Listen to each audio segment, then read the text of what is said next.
German pilots laughed at the P-47 Thunderbolt until its 8.50s rained lead on them stay April 8, 1943.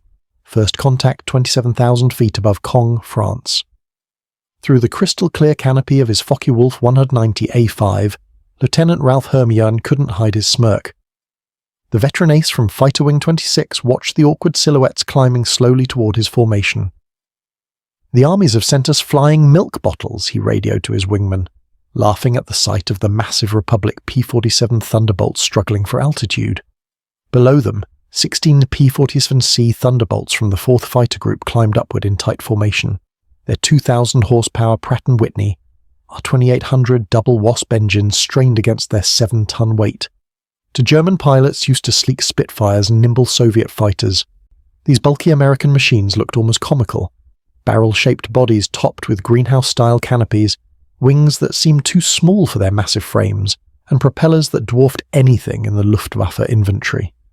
What Hermeken didn't know, what none of the German pilots circling like wolves above could have imagined, was that they were witnessing the arrival of the weapon that would systematically destroy the Luftwaffe's fighter force.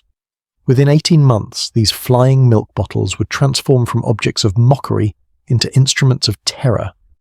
Their 850 caliber Browning machine guns would become the most feared sound in German skies. The mathematics of destruction were already loaded in those broad wings. 300-400 rounds of ammunition, a combined rate of fire of 6,000 rounds per minute. Enough concentrated firepower to saw a Messerschmitt in half, in less than 2 seconds. The radical design philosophy. The transformation began that April morning when Major Donald Blakesley, commanding the 335th Fighter Squadron, spotted the German formation positioning for attack. The former Eagle Squadron veteran, who had transferred from RAF Spitfires just weeks earlier, understood what his men didn't yet know. Survival in the P-47 required abandoning everything they thought they knew about air combat. The Thunderbolt represented a radical departure from conventional fighter design. While the Germans had pursued lightweight interceptors, optimized for climb and turn performance, Republic Aviation had created something unprecedented, a high-altitude powerhouse that used mass, power and firepower to redefine the rules of aerial warfare. Among the 56 American pilots spread across the French sky that morning were men who had become legends. But on April 8, 1943, they were rookies in an untested machine, facing the most experienced fighter force in the world. The Germans had been fighting continuously since 1939, with veterans of Poland, France, Britain and Russia. The Americans had been in combat for exactly 0 days. This is the story of how industrial might defeated tactical skill, how quantity and quality merged into overwhelming superiority, and how German pilots' laughter turned to terror as they discovered what synchronized Browning machine guns could do to an aircraft at 400 yards. Birth of a monster. The Republic P-47. Thunderbolt emerged from a June 1940 panic. As German fighters swept across France, Alexander Kartveli, Republic Aviation's Georgian-born chief designer, received urgent requirements from the US Army Air Corps. They wanted a high-altitude interceptor capable of matching the Luftwaffe's best. What Kartveli designed instead was a monster that redefined what was possible. "It will be a dinosaur," Kartveli admitted to his design team, "but it will be a dinosaur with good proportions." The XP-47B prototype that first flew on May 6, 1941, shocked everyone who saw it. At 9,900 pounds empty, it weighed 65% more than its predecessor, the P-43 Lancer. The massive turbo-supercharger system, with its complex ducting running through the rear fuselage, gave it an almost pregnant appearance. Test pilots approaching it for the first time invariably asked the same question. This thing actually flies. Not only did it fly, it flew like nothing else at altitude. The Pratt & Whitney R2800 double Wasp engine, an 18-cylinder radial producing 2,000 horsepower, could maintain full power at 27,000 feet, where German fighters gasped for air.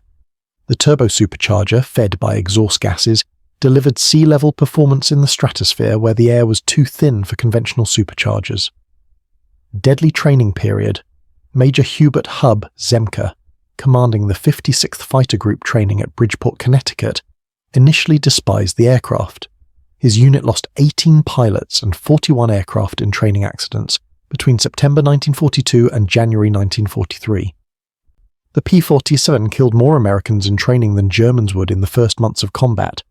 It ground-looped on landing, torque-rolled on takeoff, and dove with such enthusiasm that pilots discovered compressibility, their controls freezing as shockwaves formed on the wings.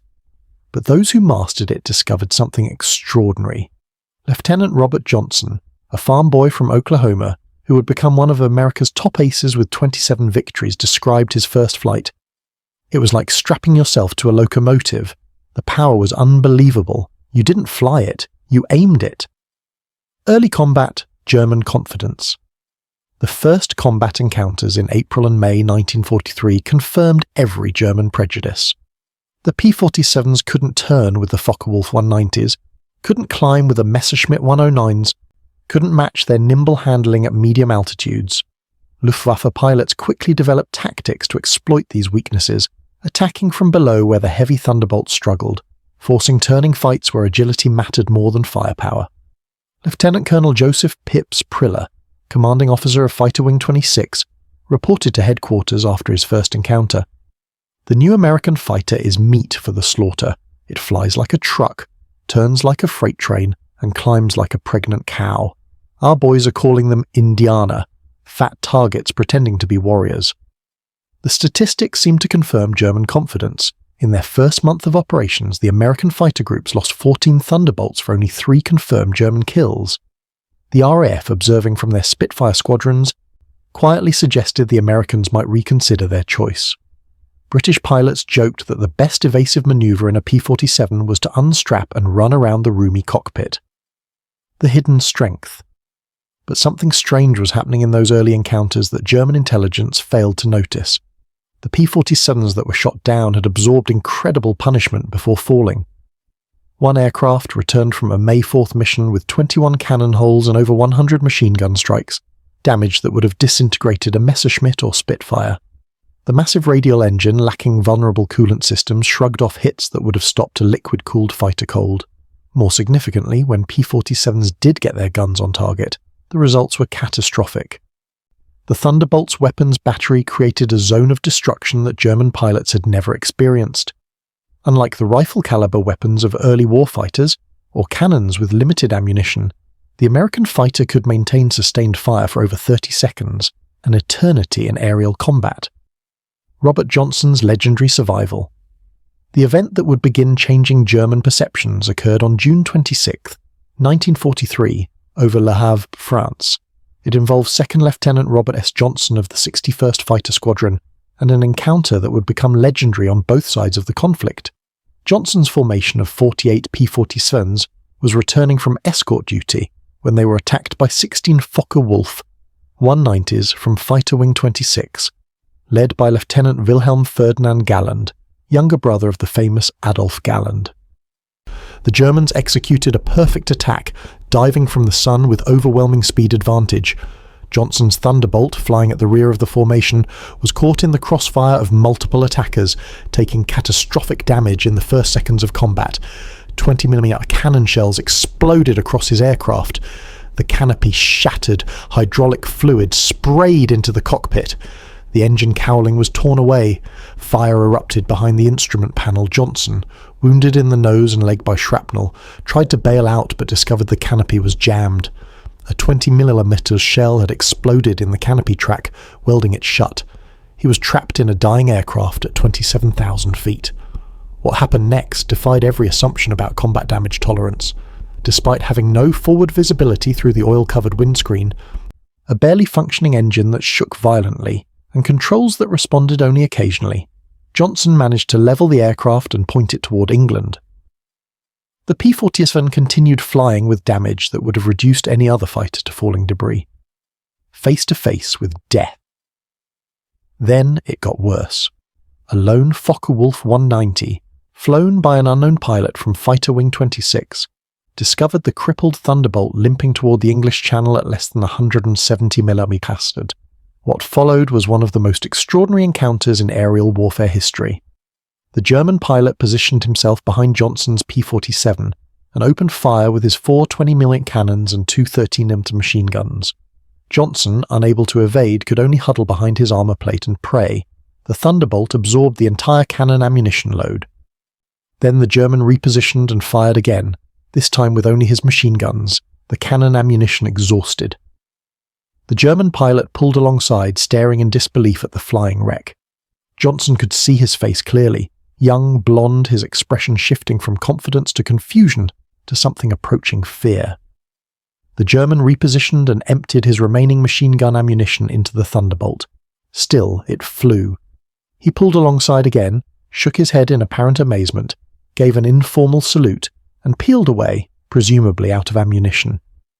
Johnson's P-47 landed at Manston with its engine failing on the runway. The crew chief stopped counting bullet holes after reaching 200. One cannon shell had exploded inches from Johnson's head. Another had detonated against the armor plate behind his seat. The engine had taken direct hits. The control cables were partially severed. 3 of the 4 main longerons, the structural backbone of the fuselage, were shot through. Yet the aircraft had brought him home. Paradigm shift. The survival of Johnson's aircraft sent shockwaves through both air forces. American engineers studying the wreckage realized they had underestimated their own creation. German intelligence, receiving combat reports from Fighter Wing 26, initially refused to believe it. No aircraft could absorb that much punishment, but testimony from multiple pilots confirmed the impossible. The Thunderbolt had taken everything the Luftwaffe's best fighter could deliver and survived. By July 1943, American pilots were learning to exploit the P-47's true strengths. Lieutenant Colonel Hubert Zemke, the 56th Fighter Group commander, had discovered the secret through brutal trial and error. Don't turn with them, don't climb with them at low altitude. Use your weight, use your power, use your guns. The boom and zoom. The Thunderbolt's massive weight, initially seen as a disadvantage, became a weapon. In a dive, nothing could catch it. From 30,000 feet, a P-47 could reach 550 bloomed, faster than any German fighter could achieve, even in a vertical dive. This speed could be converted to altitude in a zoom climb that left pursuing fighters helplessly behind. Captain Walker Bud Mahurin, who had become one of the first American aces in Europe, developed what became known as the boom and zoom tactic, though pilots called it the Thunderbolt turkey shoot.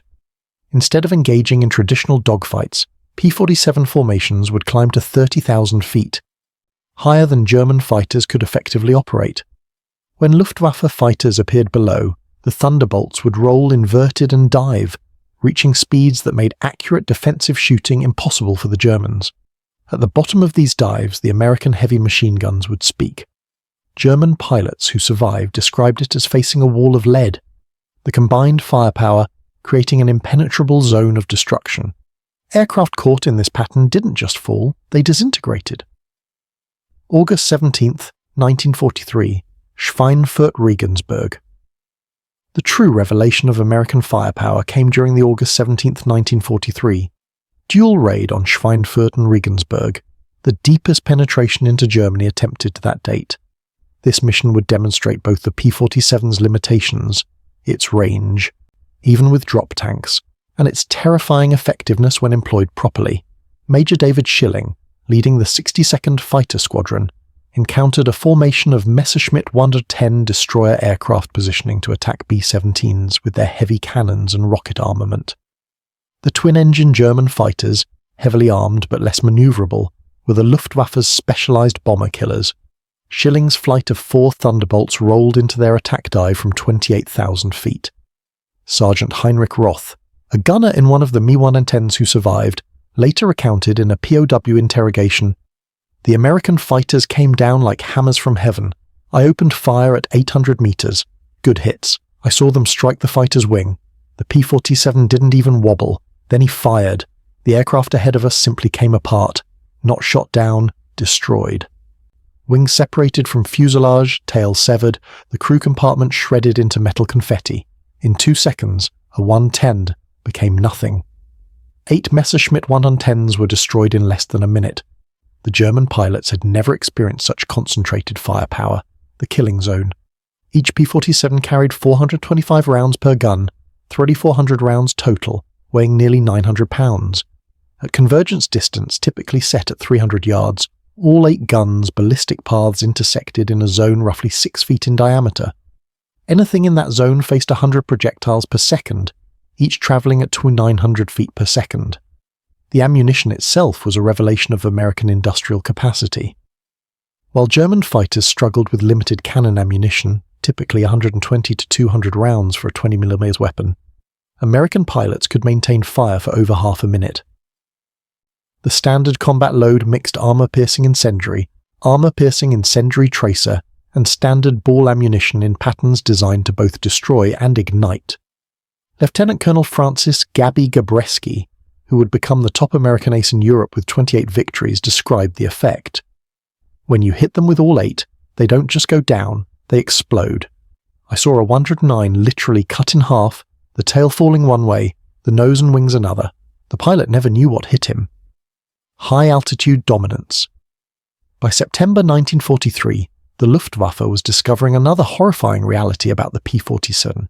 Its performance improved dramatically with altitude while German fighters suffered. The turbo-supercharged double Wasp engine maintained its rated power output up to 30,000 feet.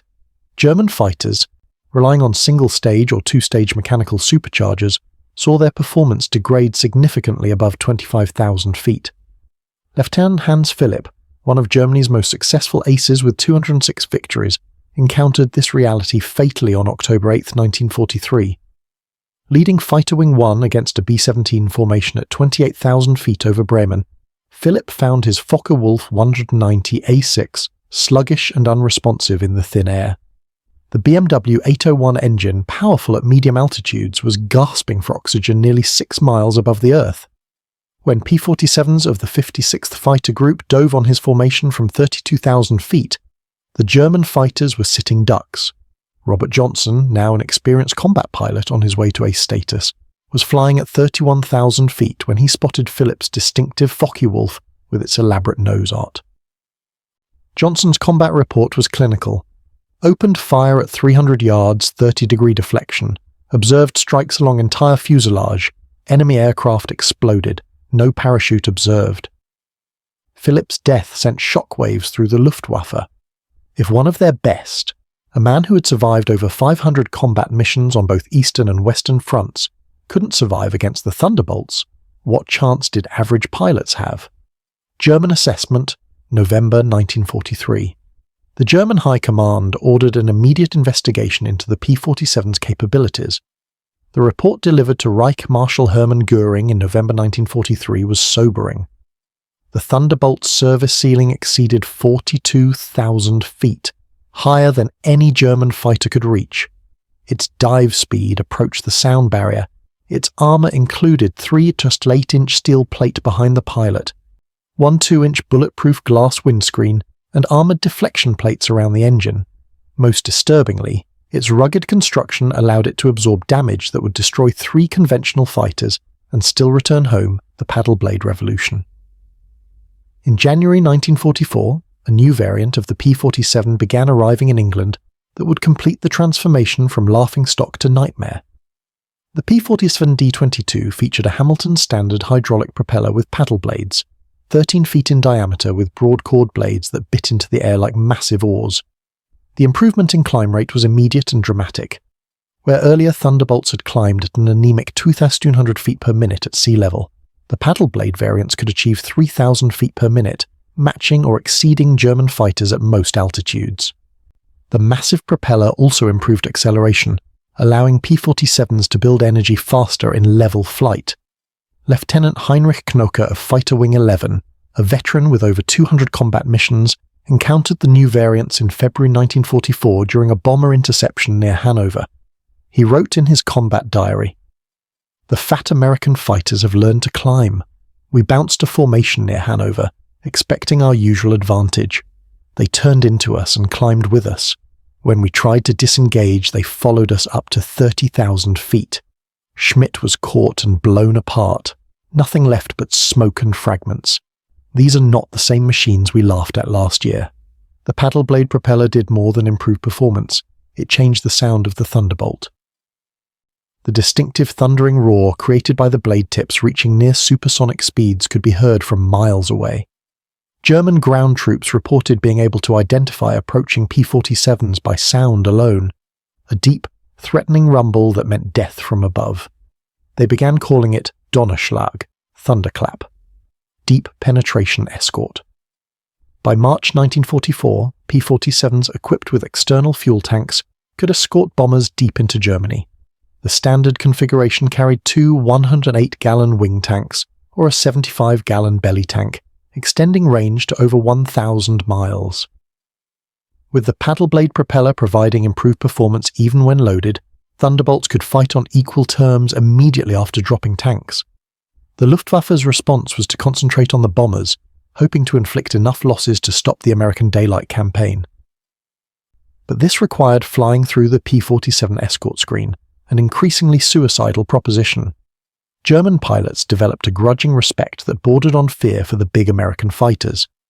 Major Günther Rau, one of Germany's top aces with 275 victories, mostly on the Eastern Front, survived an encounter with P-47s on March 6, 1944, that left him badly wounded. He later recalled in a post-war interview, "We saw them above us, fat silhouettes against the sun. Someone laughed and said, 'Here come the flying pigs.' Nobody was laughing 30 seconds later. They came down like an avalanche, faster than we could react. The first pass destroyed 3 of our fighters, just gone, transformed into burning debris. Their guns didn't fire in bursts like ours. They poured out solid streams of fire. Getting caught in that stream meant instant death. Ground attack terror. As more P-51 Mustangs arrived to take over long-range escort duties in spring 1944, P-47 units increasingly focused on ground attack, a role that would make them the most feared aircraft in the German arsenal. The transition began in earnest in April 1944 as the Allies prepared for the invasion of France. The Thunderbolt's heavy machine gun battery proved equally effective against ground targets. The standard armor-piercing incendiary ammunition could penetrate the top armor of most German vehicles, while the sheer volume of fire could destroy soft targets in seconds. A 2-second burst put 160 half-inch projectiles into a target area the size of a truck, but it was the addition of bombs and rockets that transformed the P-47 into a true multi-role monster. The D-25 variant could carry 2,000-pound bombs under the wings and a 500-pounder under the fuselage, a bomb load equal to early war medium bombers. Later variants added zero-length rocket stubs for 10 5-inch high-velocity aircraft rockets, HVARs, each equivalent to a 150 mm artillery shell. Colonel Hans von Luck, commanding the 125th Panzer Grenadier Regiment during the Normandy campaign, experienced P-47 ground attacks firsthand. They came in low, so low you could see the pilots' faces. The sound was terrifying. Engines roaring, rockets screaming, then the hammer of those heavy machine guns. A column of our trucks simply ceased to exist. 20 vehicles transformed into burning wreckage in one pass. The psychological effect on the men was devastating. They called them Jabos, fighter bombers, but these were something beyond that. They were flying artillery with the accuracy of snipers. D-Day, total air dominance. On June 6, 1944, the Luftwaffe discovered how completely the balance of power had shifted. Over 500 P-47s provided air cover for the invasion, creating an impenetrable umbrella over the beaches. German fighters attempting to reach the landing zones were massacred. Lieutenant Wolfgang Fischer of Fighter Wing 2, one of only 3 German pilots to reach the beaches that day, reported, "The sky belonged to the Americans. Thunderbolts were stacked from sea level to 30,000 feet. We tried to break through at dawn. 12 fighters from our group. I was the only one to return. The P-47s were waiting at every altitude. You couldn't climb over them, couldn't dive under them. Their guns turned our fighters into aluminum rain." In the weeks following D-Day, P-47s systematically destroyed German movement in daylight. The statistics were staggering. In June alone, 9th Air Force Thunderbolts claimed 651 locomotives destroyed 3,147 trucks, destroyed 512 tanks, and armoured vehicles destroyed 4,453 horse-drawn vehicles destroyed. The Wehrmacht was forced to move only at night, severely hampering their ability to respond to Allied advances. Pacific Theatre success. While devastating Europe, the P-47 was simultaneously proving its worth in the Pacific Theatre. The 348th Fighter Group, operating from New Guinea, discovered that the Thunderbolt's qualities were perfectly suited to the vast distances and harsh conditions of the Pacific War. Colonel Neil Kirby, commanding the 348th, developed tactics specifically for the Pacific. On October 11, 1943, Kirby led 4 P-47s against 40 Japanese aircraft over WWII, shooting down 6 enemy planes himself in a single mission, earning him the Medal of Honor. The Japanese, accustomed to fighting nimble but fragile American fighters, were unprepared for the P-47's combination of firepower and durability. Japanese ace Saburo Sakai, who encountered P-47s over New Guinea, later wrote, "We called them monsters. Our 20mm cannons, which could destroy a P-40 with a few hits, seemed to have no effect. I put dozens of rounds into one Thunderbolt and watched it fly away. Their return fire was terrifying, streams of heavy bullets that tore aircraft apart." The P-47N, developed specifically for the Pacific, featured increased fuel capacity with wet wings holding 93 gallons each, extending range to 2,350 miles. This variant would escort B-29s to Japan, proving that the short-legged fighter of 1943 had evolved into a true long-range weapon. Hunting jets. Perhaps the ultimate vindication of the P-47's evolution came in its encounters with German jet fighters. The Messerschmitt Me-262, with its 540 ms top speed, should have been untouchable by propeller-driven fighters. But Thunderbolt pilots discovered they could catch jets in 2 situations: during takeoff and landing when jets were most vulnerable, and in high-speed dives from altitude. On November 27, 1944, Lieutenant Colonel John C. Meyer of the 352nd Fighter Group became one of the first pilots to shoot down a Me-262 with a P-47. Diving from 28,000 feet, Meyer's Thunderbolt reached speeds approaching 500 mph, fast enough to catch the jet in level flight. The jet pilot, confident in his speed advantage, never saw the diving P-47 until Meyer's guns opened up at 400 yards. Meyer's combat report noted, "The enemy aircraft disintegrated under fire. Large pieces, including both engines, separated from the fuselage. The pilot did not escape. The concentrated fire of 8 50 caliber guns proved more effective than we anticipated against jet aircraft." By early 1945, specialized P-47M variants were deployed specifically to counter German jets and V-1 flying bombs. With water methanol injection boosting power to twin 800 horsepower and refined aerodynamics, these ultimate Thunderbolts could reach 470 assassins in level flight at 30,000 feet, fast enough to intercept even jets under certain conditions. Operation Bodenplatte, the final lesson. The ultimate demonstration of American industrial might came during Operation Bodenplatte, the Luftwaffe's desperate attempt to destroy Allied air power on January 1, 1945. Nearly 900 German fighters, including their best remaining pilots, launched surprise attacks on Allied airfields across Belgium and the Netherlands. At Y-34 airfield near Metz, home to the 365th Fighter Group's P-47s, the attack initially succeeded. German fighters destroyed 22 Thunderbolts on the ground along with several other aircraft. A captured German pilot brought to the command post pointed at the burning aircraft and taunted, "What do you think of that?" Major George Brooking's response became legendary throughout the 9th Air Force. He pointed to the flight line where ground crews were already pushing damaged aircraft aside and preparing hard stands for replacements. "By tomorrow we'll have 40 new ones. How long will it take you to replace your pilots?" The German pilot's smirk disappeared. Within 48 hours, factory-fresh P-47 D-40s filled the flight line, flown in from depots in England. The Luftwaffe lost 271 aircraft and 213 pilots in Bodenplatte, including many irreplaceable instructors and squadron leaders, losses they could never replace. The Americans lost 134 aircraft total across all attacked airfields, all replaced within a week. The Industrial Avalanche. The numbers told the story of inevitable defeat. Republic Aviation produced 15,683 P-47s during the war, more than any other American fighter. At peak production, the Farmingdale factory on Long Island completed one Thunderbolt every hour around the clock. The Evansville plant in Indiana, built from empty farmland in 1942, was producing 500 aircraft per month by 1944. Each P-47D required 65,000 individual parts, 8 miles of electrical wiring, 2,000 pounds of aluminum, 300 pounds of rubber, an engine containing 2,400 individual components, machined to tolerances of 1,000th of an inch. Yet American workers, many of them women who had never seen an aircraft before Pearl Harbor, assembled these complex machines with precision that exceeded peacetime standards. The ammunition production was equally staggering. Each P-47 sortie required 3,400 rounds of 50 caliber ammunition. With hundreds of Thunderbolts flying daily missions, ammunition consumption exceeded 10 million rounds per month by mid-1944. The Lake City Arsenal in Missouri, one of several ammunition plants, produced 30 million rounds monthly.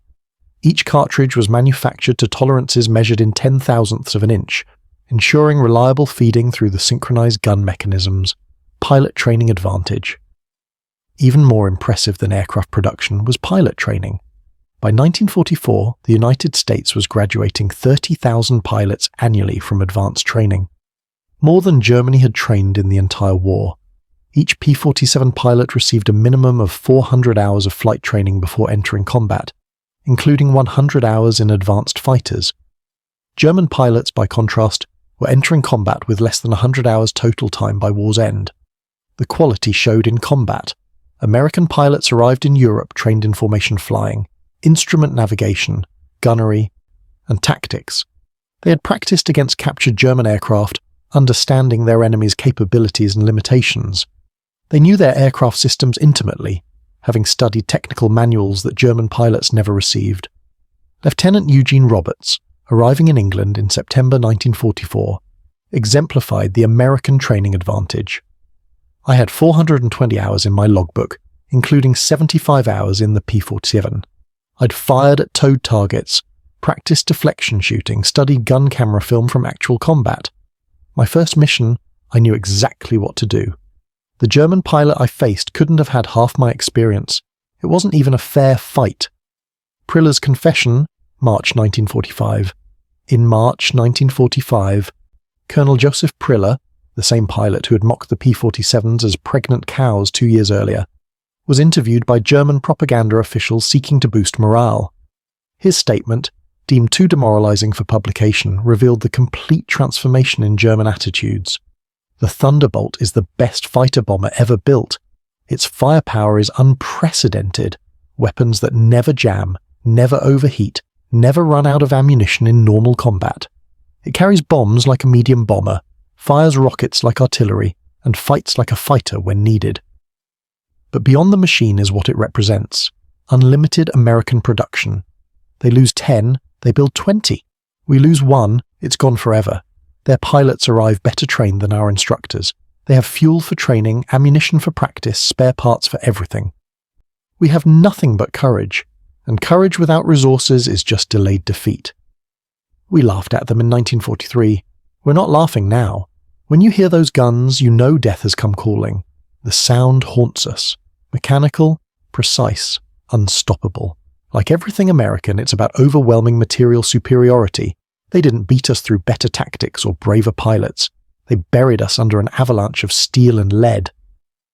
The final months. By April 1945, the Luftwaffe existed largely on paper. Fuel shortages grounded most aircraft. Experienced pilots were dead or captured. Airfields were cratered ruins. But even with aircraft and fuel, German pilots faced an impossible equation. Attacking meant facing P-47 formations that owned every altitude from ground level to 40,000 feet. Corporal Klaus Bretschneider, one of the last German pilots trained in 1945, flew exactly one combat mission before the war ended. His encounter with P-47s over Leipzig lasted 12 seconds. I saw them diving from above, 4 Thunderbolts in perfect formation. I tried to turn, but they were too fast. The leader fired from 500 meters. My aircraft shook like it was hit by sledgehammers. The engine exploded, the wings separated. I barely escaped. In the parachute, I watched them destroy my entire squadron. 6 fighters gone in under a minute. The sky rained burning aluminum and bodies. The psychological impact was complete. German pilots developed what medical officers called Jabo fever. physical symptoms of stress appearing when Thunderbolts were reported in the area. Veterans who had faced Spitfires and Hurricanes without fear became physically ill before missions against P-47s. Final statistics. The final statistics of P-47 operations defied comprehension. In Europe, 3,852 German aircraft destroyed in aerial combat, 315 aircraft destroyed on the ground, 86,000 railway cars destroyed, 9,000 locomotives destroyed, 6,000 armoured fighting vehicles, destroyed 68,000 trucks, destroyed 60,000 horse-drawn vehicles destroyed in the Pacific, 697 Japanese aircraft destroyed in aerial combat, 150 aircraft destroyed on the ground, 1,500 vehicles destroyed, 150 locomotives destroyed, countless barges, ships and installations. The 9th Air Force alone, primarily equipped with P-47s, flew 213,873 combat sorties, dropped 120,000 tons of bombs, fired 135 million rounds of ammunition, and launched 60,000 rockets. The Thunderbolt units achieved a 4.6 to 1 kill ratio in aerial combat, while maintaining the lowest loss rate of any Allied fighter bomber. The human cost. Behind these numbers lay the human cost. The Luftwaffe lost approximately 28,000 pilots killed in combat against Western Allied forces. Many fell to the concentrated fire of American heavy machine guns. Each loss represented years of training that Germany could never replace. By war's end, the average German fighter pilot had less than 30 hours of combat experience. The average P-47 pilot had over 200. German intelligence assessment. At the Luftwaffe interrogation center at Oberursel, captured Allied pilots were debriefed by German intelligence. The records captured in 1945 revealed German assessments of Allied aircraft. The file on the P-47, updated continuously throughout the war, showed the complete reversal of opinion. April 1943. Large, unmaneuverable fighter, inferior to German types in all performance parameters except dive speed. Machine gun armament insufficient against cannon-armed fighters. Assessment. Minimal threat. December 1943. Exceptional high-altitude performance. Extreme structural strength. Firepower increasingly problematic. Pilots showing improved tactics. Assessment. Significant threat above 25,000 feet. June 1944. Dominant fighter-bomber, superior to all German types above 20,000 feet. Firepower devastating against all target types. Structural strength makes shoot-down extremely difficult. Assessment. Critical threat at all altitudes. March 1945. Best fighter-bomber of the war. Combination of firepower, durability and performance unmatched. Pilot quality exceptional. Assessment. Unsurvivable in direct engagement. Galland's post-war reflection. In 1985, at a reunion of German and American fighter pilots in Phoenix, Arizona, former adversaries met in peace. Lieutenant General Adolf Galland, former head of the Luftwaffe fighter arm, was asked about the P-47. His response, recorded on video, captured the complete transformation. "We made a terrible mistake in 1943. We saw this big, heavy fighter and laughed. The Americans don't understand air combat," we said. "They built a bomber and called it a fighter. We were the ones who didn't understand. The Americans didn't try to build a European fighter. They built an American one, designed around production, firepower and survivability. They understood that in a war of attrition, the plane that could take punishment and deliver devastating firepower would win. They were right." The first time I flew a captured P-47 after the war, I understood everything. The power was incredible. It climbed like it was falling upward. The cockpit was comfortable. The visibility excellent. The controls precise. It was a pilot's aircraft wrapped in armor. But what really impressed me was realizing that America built over 15,000 of these complex machines while fighting a two-ocean war. Each one required an engine more complex than anything Germany produced. Yet they built them faster than we could build simple fighters. That's when I knew we never had a chance. Those guns. We called them Roosevelt's piano because of the sound they made. Once you heard that sound, you never forgot it. Many of my friends heard it for the last time. The P-47 didn't just defeat the Luftwaffe, it destroyed it. Engineering philosophy. The P-47's design represented American industrial philosophy perfectly. brute force engineering backed by unlimited resources. Every component was overbuilt, overpowered, and over-engineered. The wing spars could support 40,000 pounds, 3 times the aircraft's loaded weight. The engine mount could withstand 12 G-forces. The control cables were doubled throughout with automatic backup systems. The ammunition feed system alone was a marvel of engineering. 8 separate ammunition boxes, each holding 425 rounds, fed through electric boost motors to prevent jamming during high G maneuvers. The guns were electrically heated to prevent freezing at altitude. Each gun had its own charging mechanism and could be individually synchronized.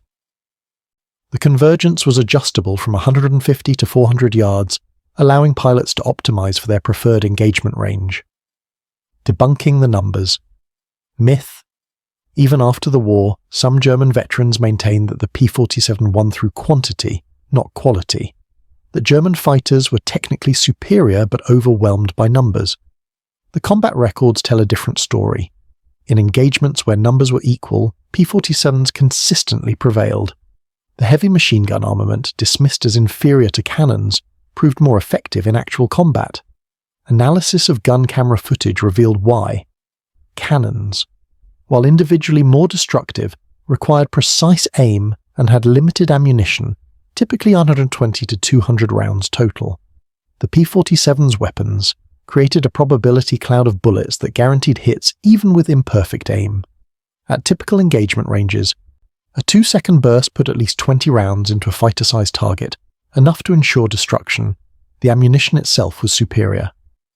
American 50 caliber armor-piercing incendiary rounds used a delayed action fuse that ensured penetration before detonation.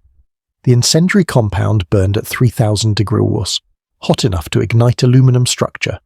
German 20mm shells, while heavier, often exploded on surface contact, causing spectacular but sometimes superficial damage. The ultimate single-engine fighter. The P-47 Thunderbolt remains the heaviest single-engine piston fighter ever mass-produced. Its empty weight of 10,000 pounds exceeded the gross weight of some twin-engine fighters. Its engine produced more power than entire bomber formations from World War I. Its weapons delivered more firepower than a squad of infantry. Yet it was built by the thousands, flown by kids barely out of high school, and maintained under combat conditions by mechanics who learned their trade in weeks. The transformation of German opinion from mockery to terror took less than 2 years. In that time, the flying milk bottle became the most feared aircraft in the Luftwaffe's experience.